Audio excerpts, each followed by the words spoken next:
Бейнебаянды бастамас бұрын айта кетейін. Каналға аз ғана адам жетпей тұр. Подписка басып кетсеңіздер, разы боламын. Бұл оқиға шын өмірден алынған.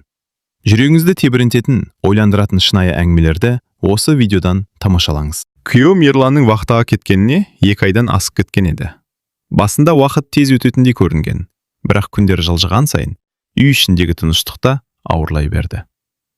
Таңертең балаларды мектепке жіберемін, үйдің шаруасын істеймін, кешке оларды қарсы аламын. Сырт көзге бәрі қалыпты сияқты, бірақ түн болғанда бос қалған орындыққа, үнсіз тұрған телефонға қарап отырып, жалғыздықтың қандай ауыр екенін сезінетінмін. Сол күні де әдеттегі күндердің бірі сияқты басталған. Кешкі ас дайындап жатқанмын. Балалар бөлмесінде сабақ оқып отыр. Кенет үй жақтан бір түрлі дыбыс шықты. «Анашым, су ағып жатыр!» деп айқайлады кіші ұлым. Үйге жүгіріп бардым. Еденге су жайылып барады. Раковинаның астындағы құбыр жарылып кеткен екен. Бірнеше секунд не істерімді білмей қалдым. Су тоқтаусыз ағып жатыр. Еденге жайылып, дәлізге қарай кетіп барады. Қолым дірілдеп, телефонды алдым. Алдымен күйеуіме хабарластым. Бірақ байланыс жоқ. Тағы қоңырау шалдым. Жауап жоқ. 3-ші ретте солай болды. Не істерімді білмей тұрғанда, Ерланның бұрын айтқан сөзі есіме түсті. «Қиналсаң, Нұрланға хабарлас. Ол көмектеседі». Нұрлан күйеуімнің мектеп кезінен бергі жақын досы. Телефон нөмірін тауып алып, қоңырау шалдым. «Алло? Нұрлан, мен Айгүлін». «Айгүл? Не болды?» «Үйдегі құбыр жарылып кетті. Қазір барам». Бар болғаны осы сөзді айтты. 20 минуттан кейін қақпалдына көлік келіп тоқтады. Терезеден қарасам Нұрлан екен. Қолында құрал сайман салынған үлкен сөмке бар. Үйге кірген бойда жағдайды көрді. Жағдай жаман екен. Өзінде қорқып кетті. «Уайымдама, қазір қараймыз». Ол раковинаның астына еңкейіп, біраз уақыт жұмыс істеді. Балалар да қызықтап қарап тұр. 1 сағаттан кейін су тоқтады. Үй тыныштала бастады. Мен шай қойдым. «Рахмет саған. Ештеңе етпейді. Ерлан болса маған да көмектесер еді». Ол орнынан тұрып кетуге дайындалған. Дәл сол кезде жарық өшіп қалды. Бүкіл үй қараңғылыққа батып кетті. Балалар қорқып кетті. «Анашым». Мен де таңғалдым. Бұл енді қайдан шықты? Нұрлан терезеден сыртқа қарады. «Көшелерде жарық бар». «Онда бізде ғана кеткен бе?» Ол электр қалқанын тексеруге шықты. Бірнеше минуттан кейін қайта кірді. Жүзі күрделі болып кеткен. «Айгүл, не болды?» «Мәселе үлкенірек сияқты». «Қалай?» «Қысқа тұйықталу болған». «Сонда?» «Қазір жөнделмесе қауіпті. Сыртта кеш қарая бастаған. Балалар қорқып отыр. Менің де көңілім алаң». «Не істейміз?» «Қарап көрейін». Сөйтіп тағы жұмыс басталды. Сағат 9 болды, 10 болды, 11 болды. Нұрлан әлі жүр. Кейде шатырға шығады, кейде аулаға шығады, кейде үйдің ішін тексереді. Ақыры түн ортасы ауғанда жарық қайта жанды. Балалар қуанып кетті. Мен де керең дем алдым. «Бітті ме?» «Иә, әзірге қауіп жоқ». Сол кезде сырттан қатты тарсыл естілді. Біреу қақпаны ұрып жатқандай. Екеуміз бір-бірімізге қарадық. Түнгі 1:30 шамасы. Мұндай уақытта кім жүреді? Нұрлан аулаға шықты. Мен терезеден қарап тұрдым, бірақ қақпа сыртында ешкім жоқ. Біреу кеткен сияқты. Ол қайта кірді. Балалар шошып қалды. Иә, бірақ көңілімде біртүрлі сезім қалды. Біреу әдейі келгендей көрінді. Нұрлан тағы біраз отырып бәрін тексерді. Сағат 3-тен асқанда ғана кетуге жиналды. «Енді бәрі жақсы болады. Көп рахмет. Ерланға айтарсың». Ол кетіп қалды. Мен қақпаны жауып үйге кірдім. Балалар әлде қашан ұйықтап кеткен. Өзім де шаршағанмын. Төсекке жатқарым сол еді. Телефонға хабарлама келді. Белгісіз нөмір. Жүрегім зу ете қалды. Хабарламаны аштым. Онда бар болғаны бір сөйлем жазылып тұр екен. «Ауылдың бәрі сен туралы айтып жүр. Абай бол». Мен орнымнан атып тұрдым. Қайта-қайта оқыдым. Нөмір белгісіз. Қоңырау шалсам өшірулі. Сол түні көзіме ұйқы кірмеді. Ал таңертең есік алдына шыққанда көрші кемпірдің маған өзгеше көзқараспен қарап тұрғанын байқадым. Таң атқанымен түнгі хабарлама ойымнан кетпеді. «Ауылдың бәрі сен туралы айтып жүр. Абай бол». Кім жіберді? Неге жіберді? Не туралы айтып жүр? Сұрақ көп, жауап жоқ. Балаларды мектепке дайындап жүрсем де көңілім алаң еді. Терезеден сыртқа қарасам, кеше ғана амандасып жүретін көрші әйелдердің екеуі қақпа жанда сөйлесіп тұр екен. Мені көргенде дауыстары бәсеңдеп кетті. Осыны байқап, ішім біртүрлі болып қалды. Балаларды шығарып салып, дүкенге баруға дайындалдым. Көшеге шыққан сәтте көрші Гүлнар апай кездесті. «Қалайсың қызым?» деді ол. «Жақсы. Жалғыз жүрген қиын ғой». «Иә». Ол бірдеңе айтқысы келіп тұрғандай көрінді. Бірақ үндемеді. Мен де сұрамадым. Дүкенге жеткенше бірнеше адаммен амандастым. Бірақ бәрінің көзқарасы бұрынғыдай емес сияқты. Әлде өзіме солай көрінді ме? Дүкен ішінде де сондай жағдай қайталанды.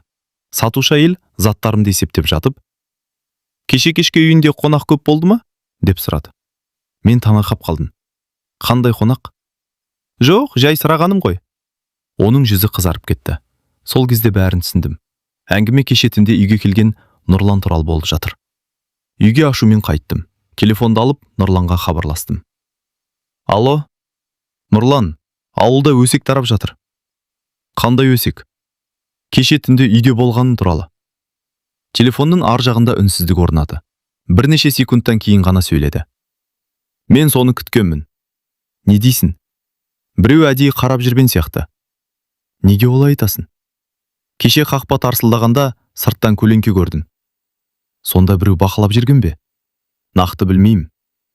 Оның сөзі денемді түршіктіріп жіберді. Күндіз өзімді басқа жұмыстармен алдандырмақ болдым. Бірақ кешке қарай тағы бір оқиға болды. Балалар сабақтан келіп, аулада ойнап жүрген. Кенет үлкен ұлым қолына қағаз ұстап жүгіріп кірді. «Анашым, не болды?» «Мынаны қақпа түбінен таптым». Қағазды алдым. Бүктелген ақ парақ. Ашып қарадым. Ішінде бір ғана сөйлем жазылған. «Күйеуіңе бәрін айтып қоямыз». Жүрегім зу ете қалды. Қолым мұздап кетті. «Қайдан таптың?» «Қақпа алдында жатыр екен». Балалар ештеме түсінбеді. Мен дереу қағазды жасырып қойдым. Кешке дейін мазам қашты. Бұл жай өсек емес еді. Біреу әдейі қорқытып жүрген сияқты. Күн бата тағы бір нәрсе байқадым. Терезеден сыртқа қарап тұрғанмын. Көше шамы әлсіз жанып тұр. Сол кезде қарсы бетте тұрған қара киімді адамды көрдім. Үй жаққа қарап тұр. Қозғалмайды. Бір орында қатып қалғандай. Алғашында көрші шығар деп ойладым. Бірақ бірнеше минут өтсе де кетпеді. Денем тітіркеніп кетті. Телефонды алып суретке түсірмек болдым. Сол сәтте әлгі адам бұрылып, қараңғылыққа сіңіп жоғалып кетті. Түнде есіктерді бірнеше рет тексердім. Ұйықтай алмадым. Сағат 11-ге жақындағанда телефон шырылдады. Экранда күйеуінің аты шықты. «Ерлан, Айгүл, қалайсың?» Даусын естігенде көзіме жас келді. «Жақсымын». «Даусын біртүрлі ғой». «Мен бәрін айтып бердім. Құбыр жайын, өсек жайын, хат жайын, қараңғыдағы адам жайын». Ерлан ұзақ үнсіз қалды. Сосын күтпеген сөз айтты. «Айгүл, егер бірдеңе болса, Нұрланға сен». «Неге?» «Кейін түсінесің». «Не болып жатыр өзі?» «Қазір айта алмаймын». «Ерлан». Бірақ байланыс үзіліп кетті. Қайта хабарлассам шықпады. Сол түні мен бұрынғыдан да қатты қорықтым. Өйткені енді мені мазалаған нәрсе өсек емес еді. Күйеуінің соңғы сөзі болатын. Нұрланға сен.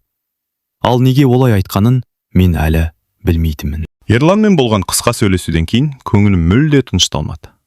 Егер бірдеңе болса, Нұрланға сен. Осы сөз қайта-қайта ойыма келе берді. Неге олай айтты? Неден қорқып жүр? Қандай мәселе бар? Бірақ келесі күнде Ерланмен байланыс алмадым. Телефоны өшірулі. Хабарламаларға жауап жоқ. Таңертеңнен кешке дейін мазасыз жүрдім. Кешкісін үлкен ұлым сабақ оқып отырған. Кіші ұлым сыртта достармен ойнап келген еді. Бір кезде оның беті қызарып кеткенін байқадым. «Балапан, саған не болды?» «Басым ауырып тұр».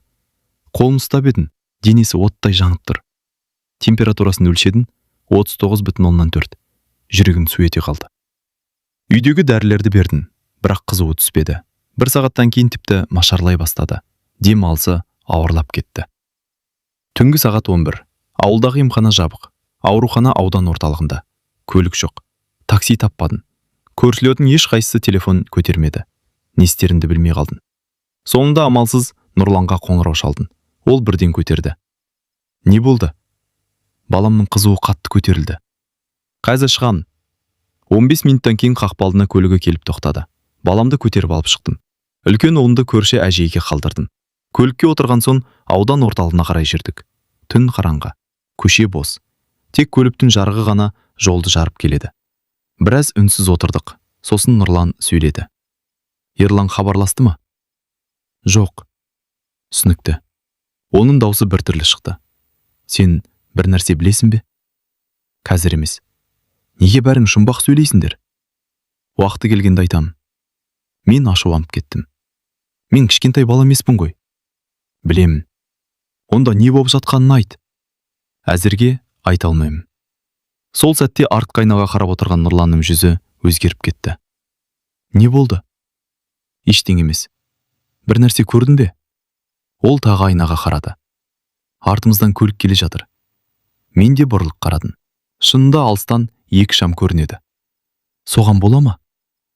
Жоқ. Неге? Ол көлік ауылдан бері біздің артымыздан келе жатыр. Жүрегім дүрсілдей бастады. Сенімдісің бе? Иә. Осыдан кейін көліктің ішін үнсіздік басты. Арттағы көлікте ара қашықтық сақтап келеді.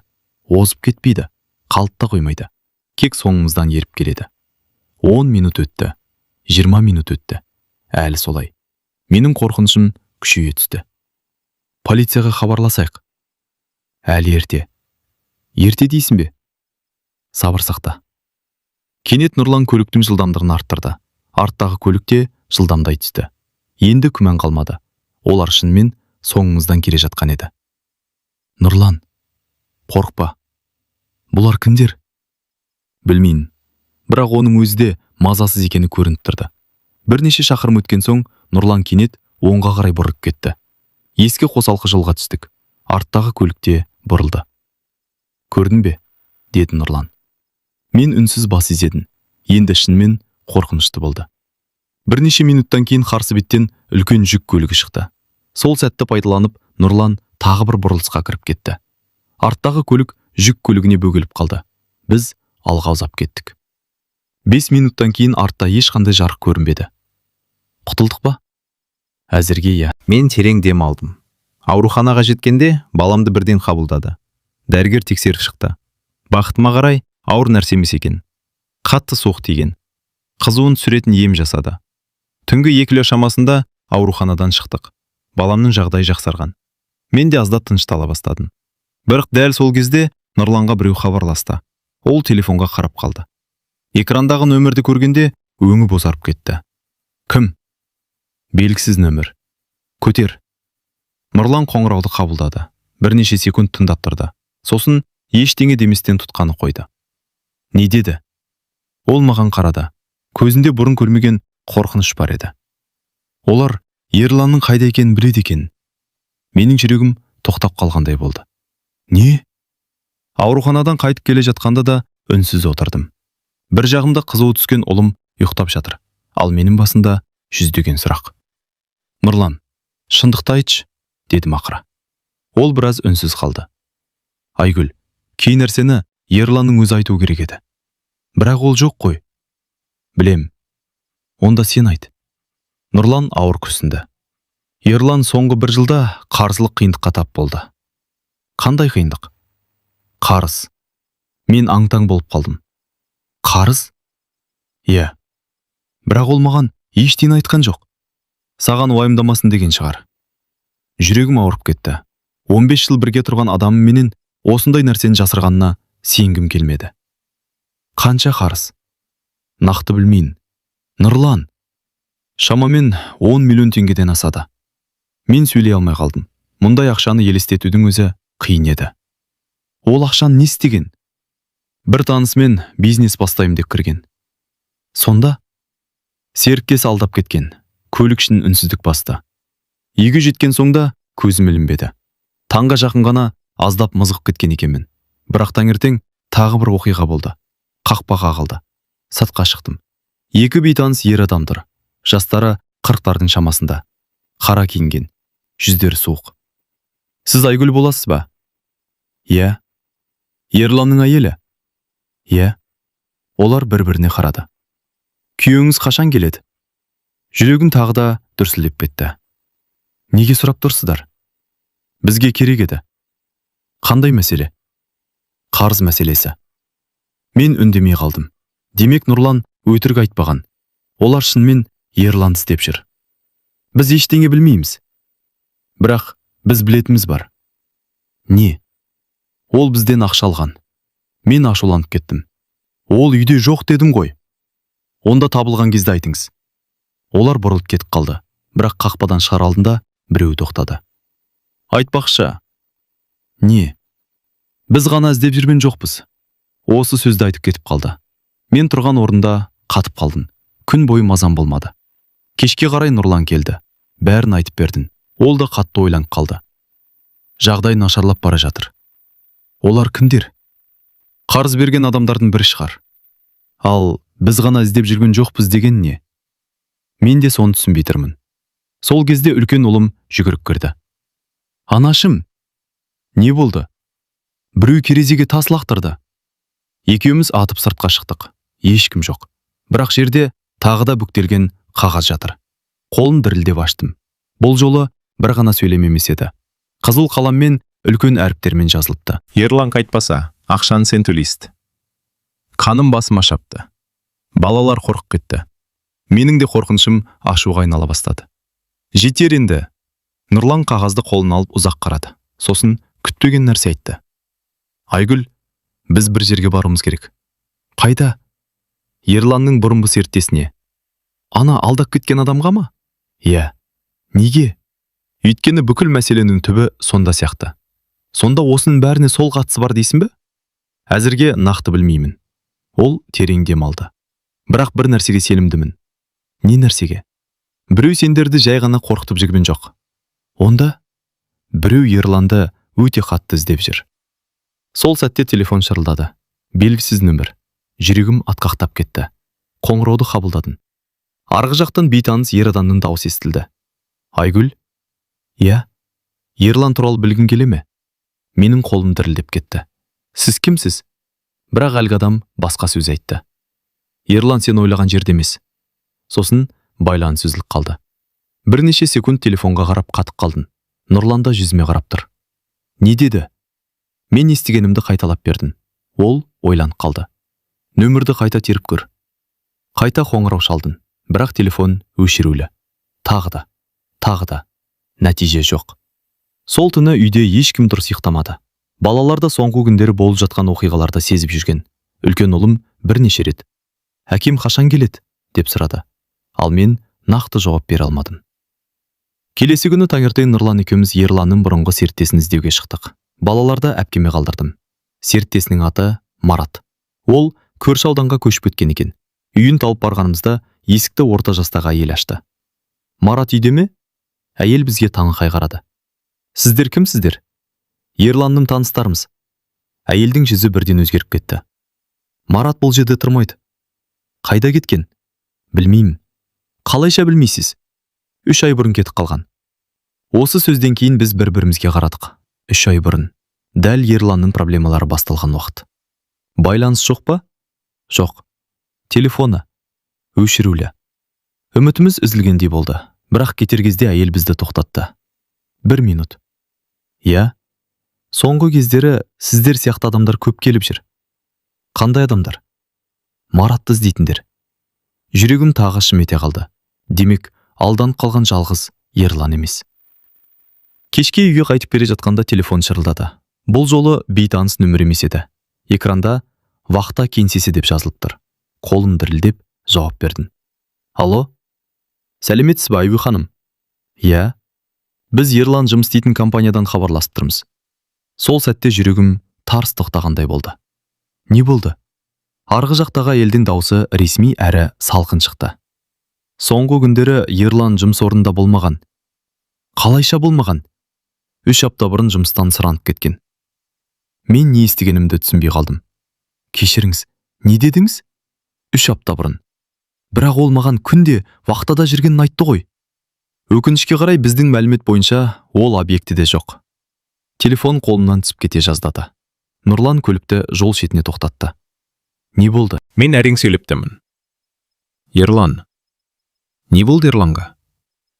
Ол вахтада болмаған екен. Көлік ішінде үнсіздік орнады. Нұрлан да шошып кеткен.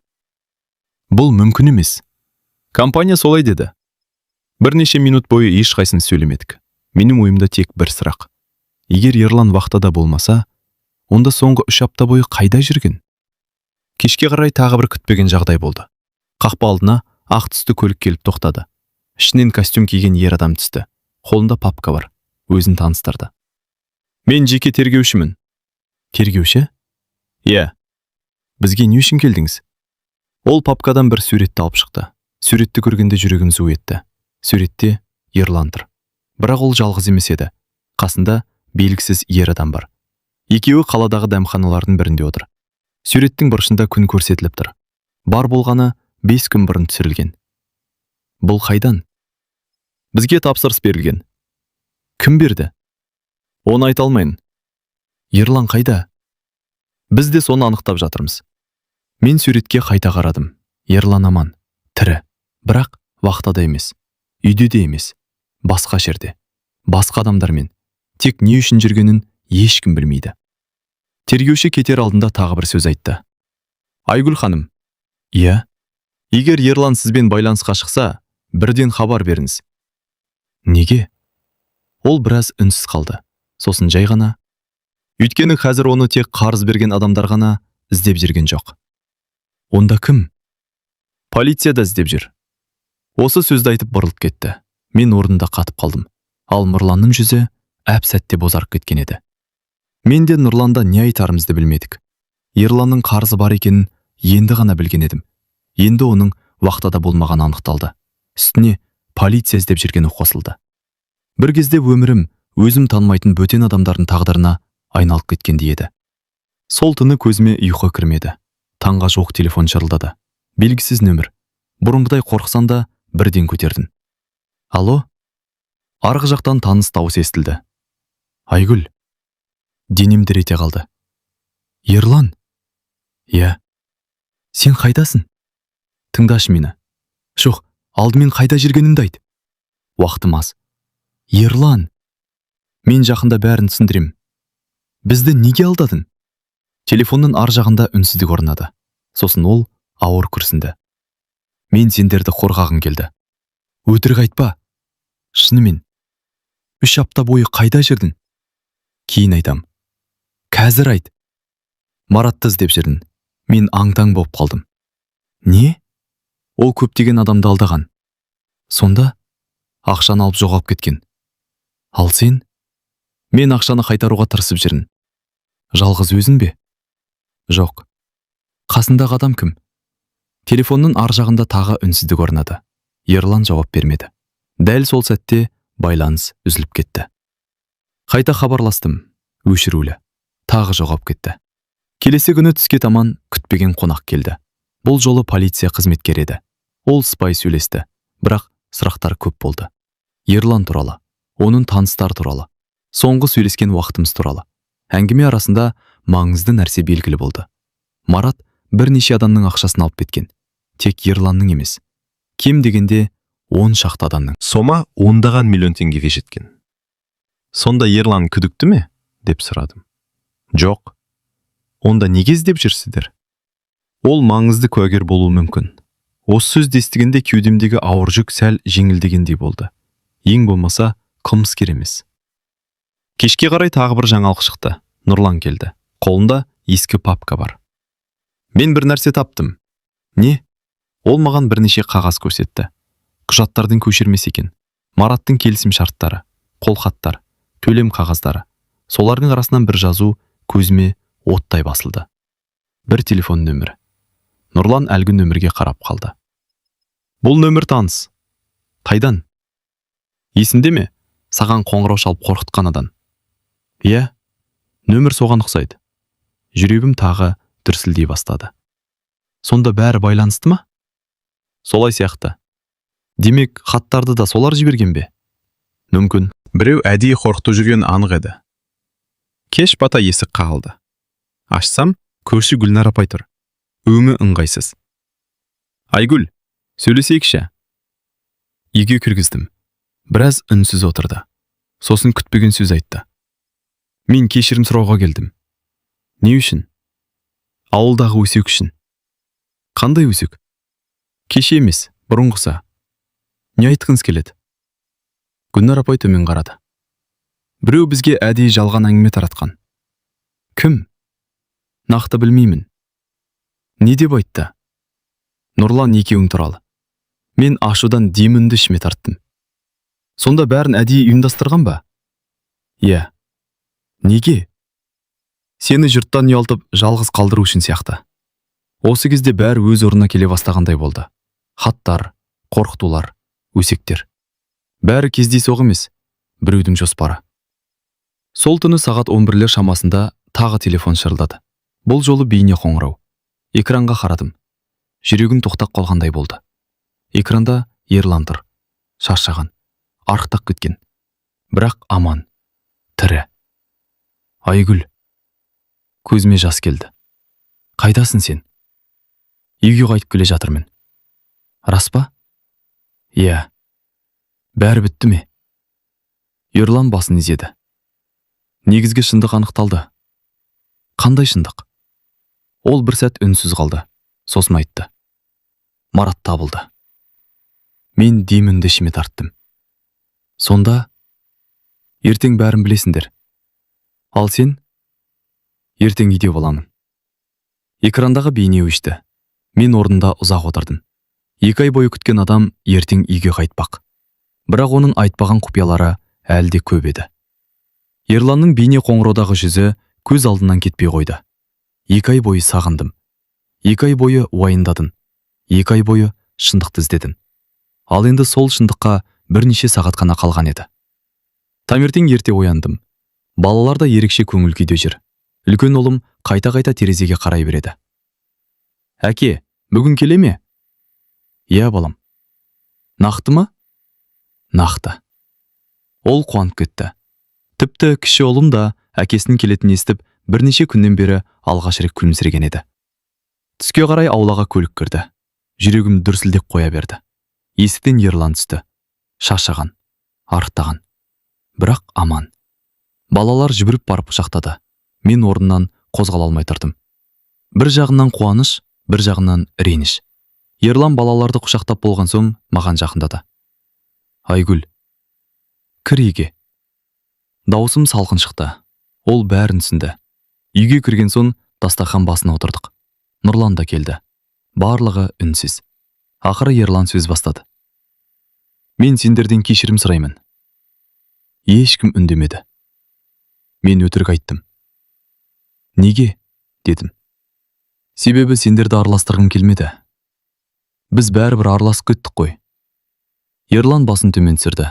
Сосын бар шындықты айтып берді. Марат бірнеше адамды бизнес ашамыз деп алдаған екен. Ерлан да соған сенген. Өз ақшасын ғана емес, таныстарынан алған қаражатты да салған. Кейін бәрі жоғалып кеткен. Марат ақшамен бірге қашып кеткен. Ерлан болса қарыздардың арасында қалған. Сонда неге жоғалып кеттің? Өйткені оны табуға тырыстым. Полициямен бірге ме? Иә. Сөйтсем Ерлан полицияға көмектесіп жүрген екен. Сондықтан көп нәрсені айтуға болмайтын болған. Ал бізді қорқытқан кім? Ол да анықталды. Барлығымыз Ерланға қарадық.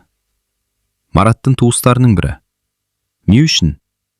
Олар Маратты іздеуді тоқтатсын деп адамдарды қорқытып жүрген. Солар хат жіберген. Солар өсек таратқан. Солар түнде үйді бақылаған. Солар қоңырау шалған. Бәрі бір жоспардың бөлігі болып шықты.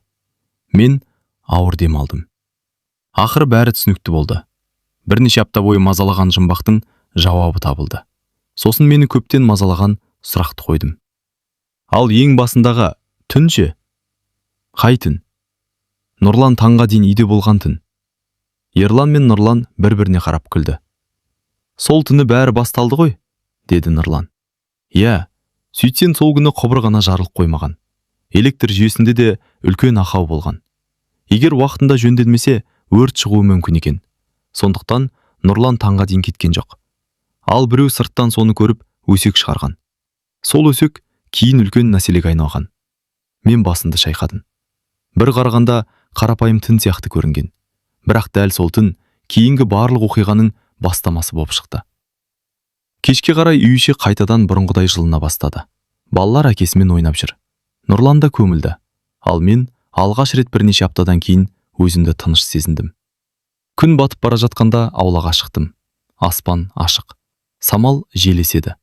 Арт жағынан Ерлан келіп тоқтады. Ренжіп тұрсың ба? Аздап. Түсінем. Бірақ ең бастысы амансың. Ерлан жымиып басын изеді. Енді ештеңе жасырмайым. Мен де күліп қойдым.